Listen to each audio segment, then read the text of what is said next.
investment center lah. So they have to this proposal is talking about investing 1 million in this non-current asset.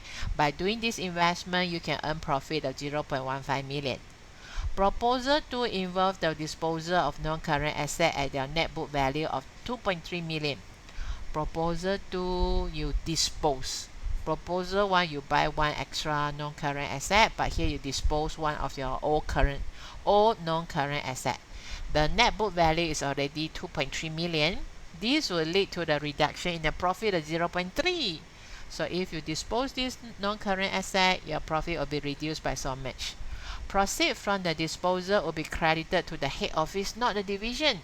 That means the cash received for this disposal will not go to the bank account in this division.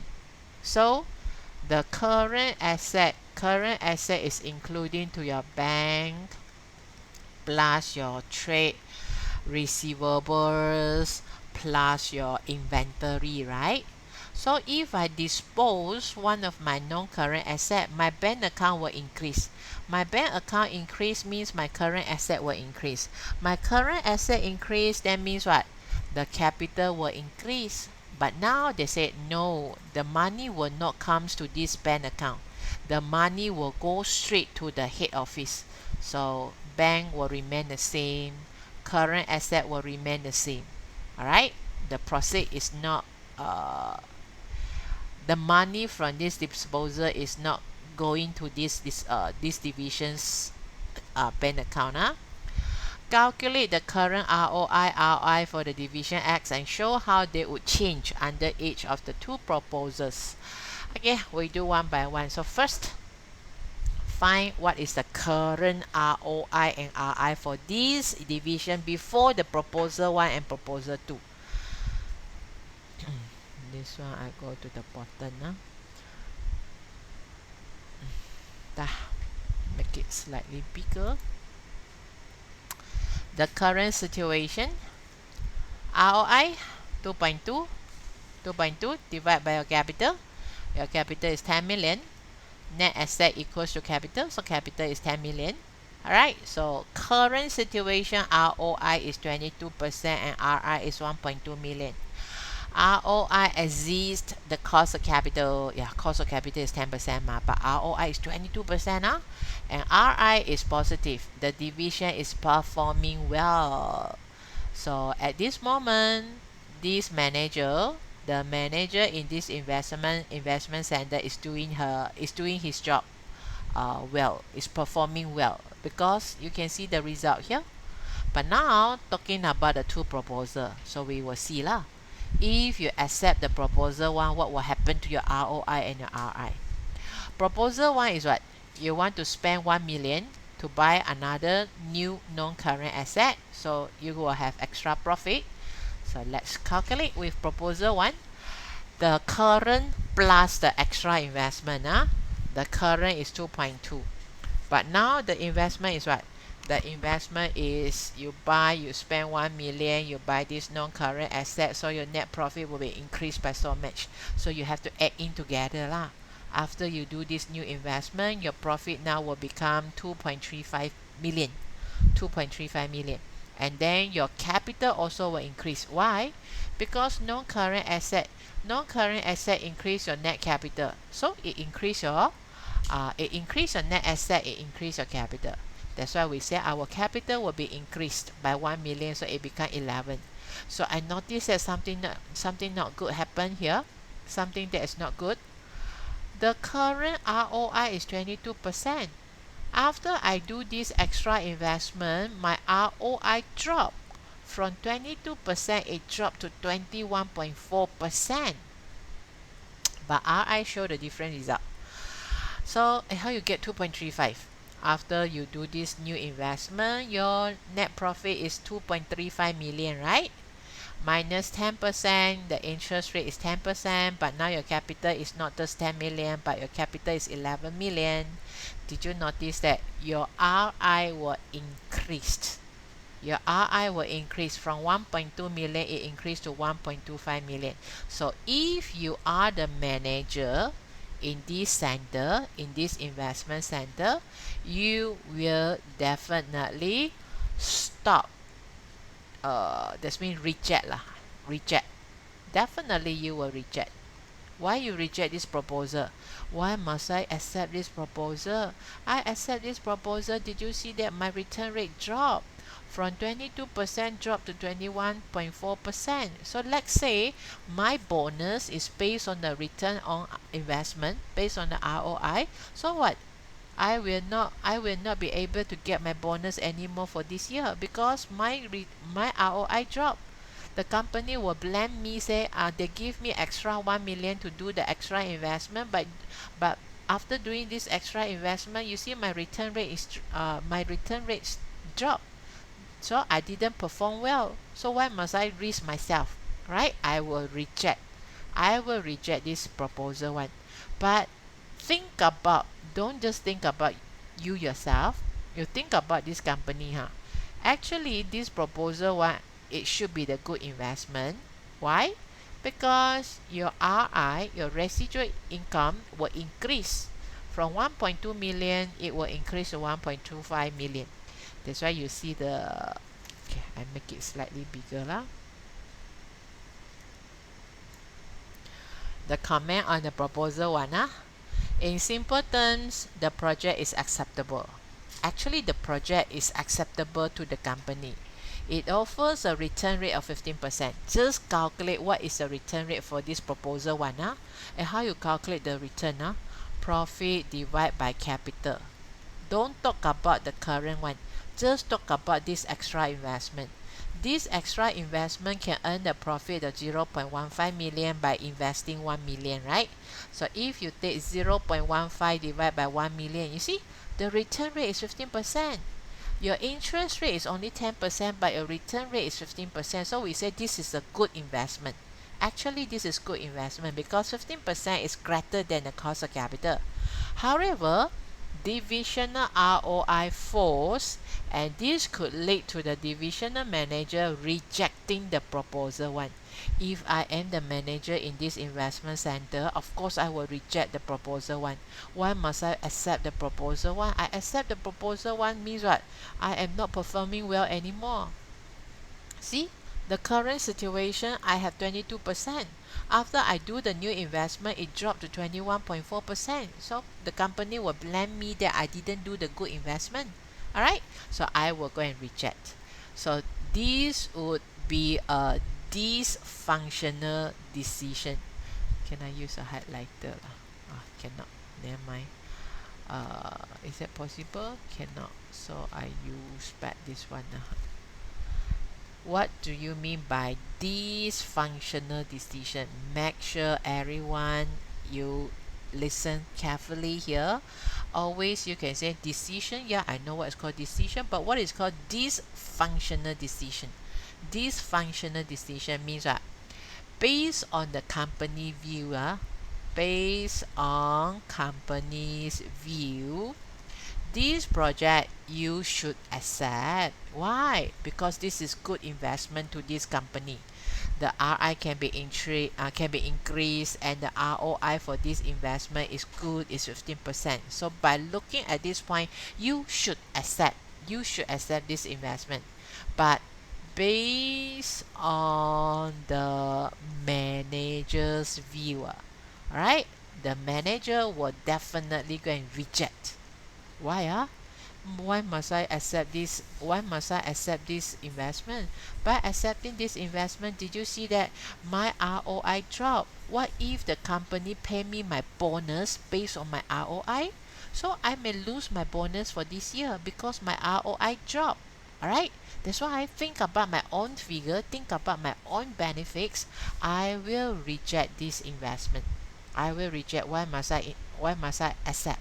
So this kind of decision is called dysfunctional. You are the manager lah. This manager is making one decision which is based on his own benefit but not the company's benefit. This kind of decision is called dysfunctional decision. Residual income increases if proposal 1 is adopted, and this performance measure should lead to go concurrent decision. Your RI is increased, right? So you should accept this proposal one. Think about the company's benefit. You should accept, because what is the company's goal? They always want to maximize the profit. So actually this is the investment that they should accept. But who will make the decision? The manager will make the decision, and the manager will go and reject this investment. So this kind of decision, we call it dysfunctional. Dysfunctional. But how about proposal 2? Proposal 2, you go and sell one of the non-current asset, net book value so match, so the profit will get affected. So let's see what happened. Let's say with proposal 2, Y minus, you dispose of your non-current asset. So that's why profit get reduced. 2.2 million now reduced by 0.3, and then your capital will get reduced because you dispose one of your non-current asset, 2.3 million net book value. That's why capital get reduced. And did you notice that your current ROI is 22%? But if you accept proposal 2, your ROI will increase to 24.7%. So if you are the manager for this center, what will you do? Of course, you will accept this project. You will accept this proposal too. But see your RI. Now your profit is already become 1.9 million. So your profit is, your capital is 7.7 million. RI, residual income, profit minus interest. Did you notice that your RI dropped from 1.2 million dropped to 1.13 million? So here, in simple terms, the disposal is not acceptable to the company. Actually, you should not accept this proposal too. The existing asset have the return rate. Okay, let's just calculate what is the return rate for this non-current asset. This non-current asset, the net book value is 2.3 million. The profit is 0.3. So you take 0.3 divided by 2.3 million is 13%. 13% is still higher than your cost of capital, right? So actually, this non-current asset should not be disposed. Should not be disposed, because the return rate is still greater than cost of capital and hence should not be disposed of. However, divisional ROI rises, and this could lead to the divisional manager accepting the proposal too. The manager will say, what? By accepting the proposal too, did you see that my ROI increased from 22% increase to 24.7%? So if my bonus is based on the ROI, I can get more bonus for this year. Of course, I will accept proposal too. Think about my own benefit. Let's say I am the manager. Think about my own bonus. Of course, I will accept this proposal. This would again make this called dysfunctional decision. You didn't make the decision which is on the company's, which is think about the company's benefit. You are thinking of your own benefit. So this kind of decision is called dysfunctional decision. Dysfunctional decision. Residual income decreases if proposal 2 is adopted, and once again this performance measure should lead to go concurrent decision. Again, RI is decreased. So if you accept a proposal 2, again you are not making a decision based on the company's benefit. You are making one decision. Let's say I am the one making the decision. I will make this called dysfunctional decision. Right? Based on this story here, now let's go back to our advantages and disadvantages. Advantages of ROI.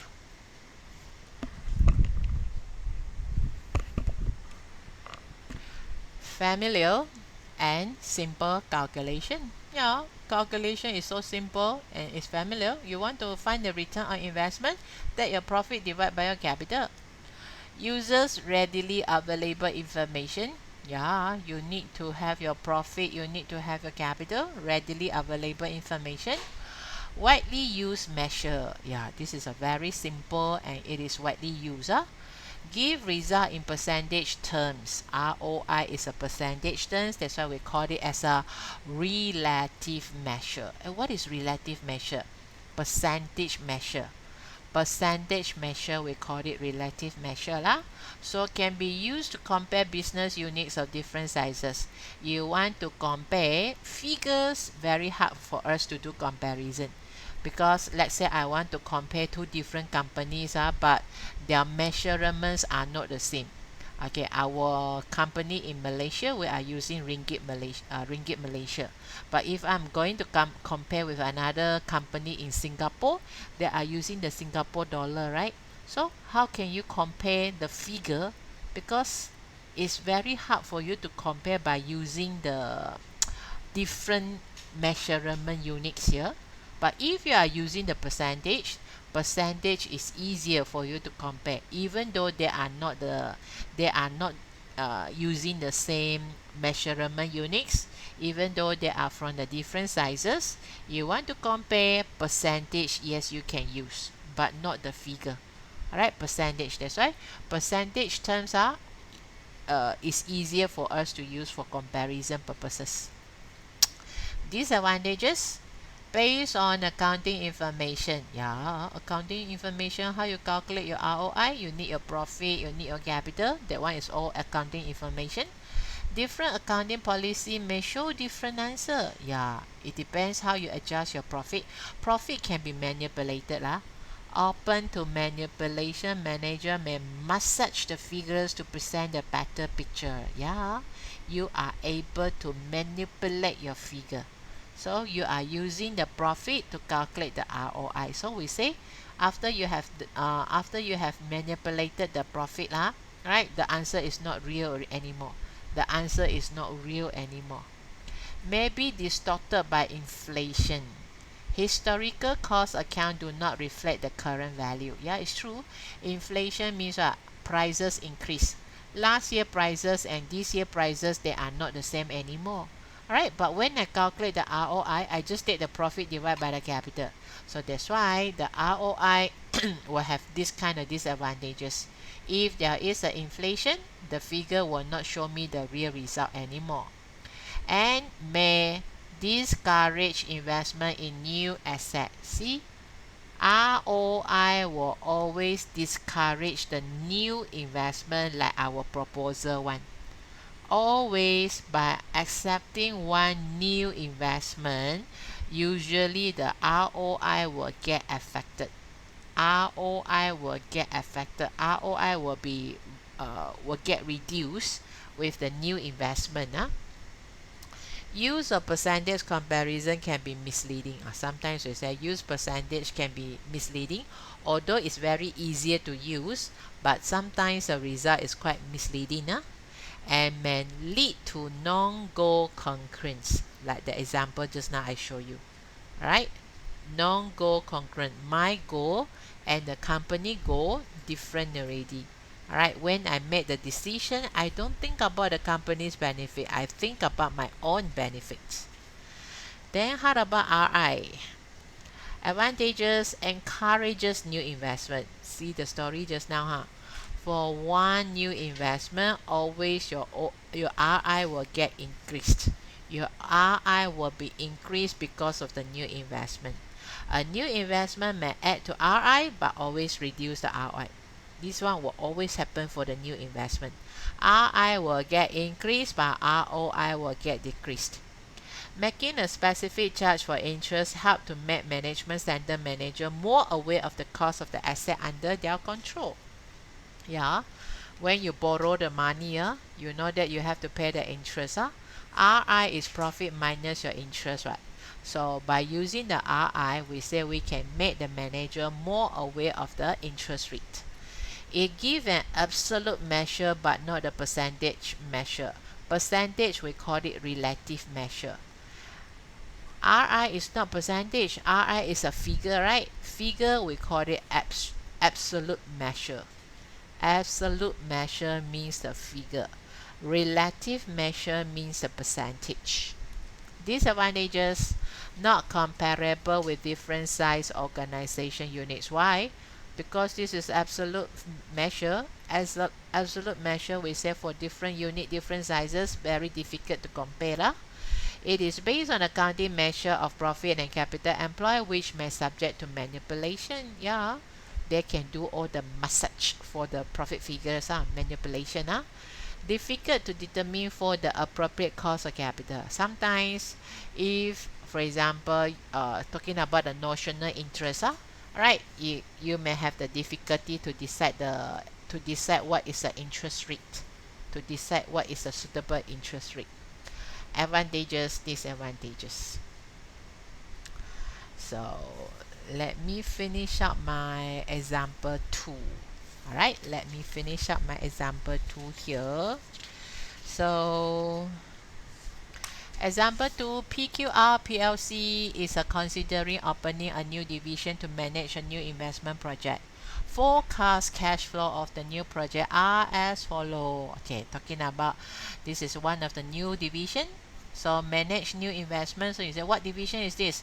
It must be the investment center lah. Alright, this must be the investment center because they can do the investment project. So investment center lah. So they let you know this new project, the information here. 5 years project life. Investment cost 5 million.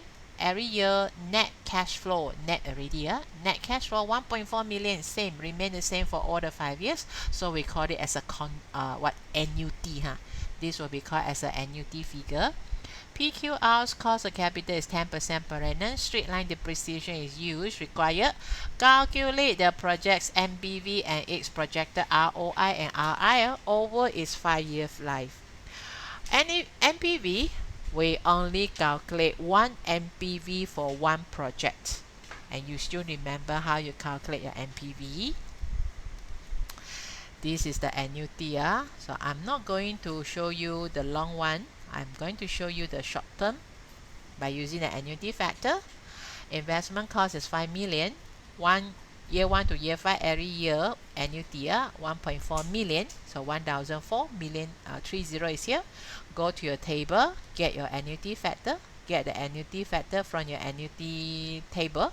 Alright, for 5 years, 10%, 3.791. So that is how I find the NPV. So it's a positive NPV. Is this investment worthwhile? Yes. The manager, they should invest this project because it shows a positive NPV. Alright, but if you are going to calculate ROI and RI, ROI, I have to take, like ROI, I have to take the profit divided by the capital So is it means that I have to calculate year by year for my ROI and RI? Yes. You cannot say one project you only can have one ROI and RI. This one is based on the yearly figure. That's why you have to calculate every year your profit and your capital. We're only talking about one project here. So I want to calculate the profit means what? I must take my net cash flow minus the depreciation. That's how you calculate your net profit. See?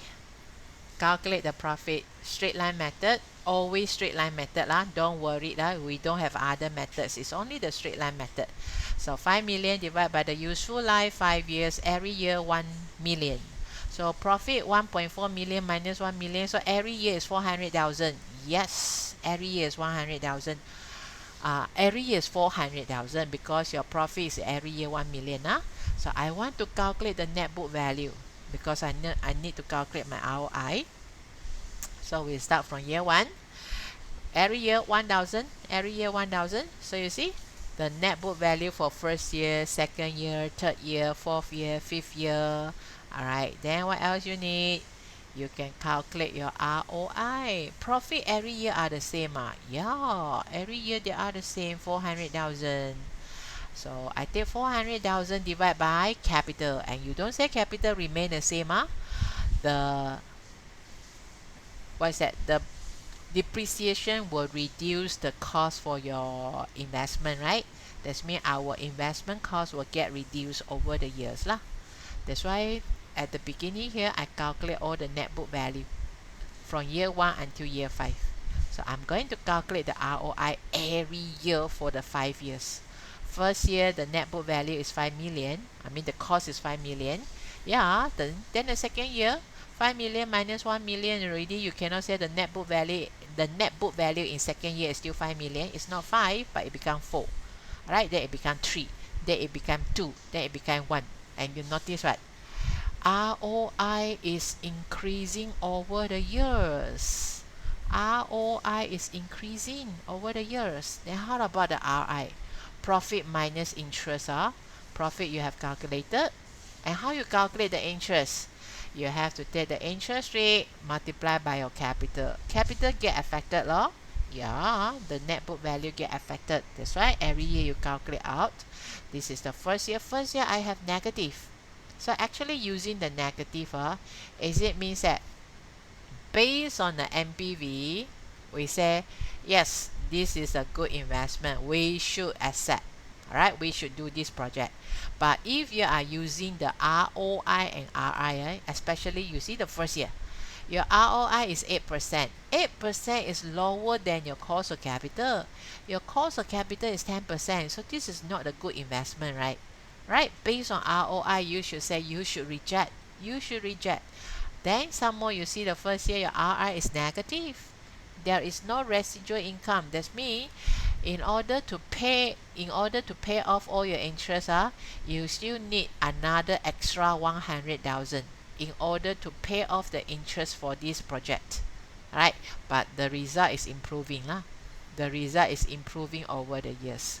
So what we can see, yeah, this example demonstrates 2 points. Firstly, it illustrates the potential conflict between the MPV and the two divisional performance measure. We have the conflict. This project has a positive MPV and should increase the shareholders' wealth. That's why we say, yes, we should invest. However, the poor ROI and residual income figures in the first year could lead the manager to reject the project. Secondly, it shows the tendency for both ROI and residual income to improve over the time. Despite constant annual cash flow, both measures improve over the time as the net book value of asset falls. This could encourage managers to retain outdated assets. They will always say, by using ROI and RI over the years, most of the manager they will not want to sell their old machine.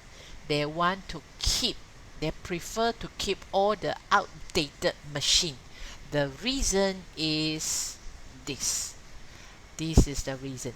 Your ROI will be increasing over the year when your net book value drop. Alright? And not only the ROI, your RI also will show the same results. It will be increasing over the year. So because of this reason, you can see most of the time, the manager in the investment center, they are very reluctant to sell their old machine. They always want to keep the old machine. But old machines are already outdated. Actually, when it's the time for you to change to the new machine, you should change the old one to the new machine.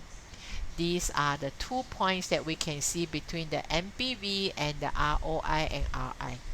Alright, by using MPV, this project is acceptable. But by using the ROI and RI, you will reject this project. Okay, so come back here. So all these you can go and post the screen if you want to see the answer. Then you can go and post and make it smaller. This is how I calculate my MPV, how I calculate my net book value, how I calculate the depreciation and the annual profit. Then I move in to calculate my ROI and the RI. ROI and RI need to be calculated once a year. But you don't say net present value, you want to calculate once a year. One project, you only have one MPV. Alright, then okay, this one no need. Alright, I will continue this one in my second video.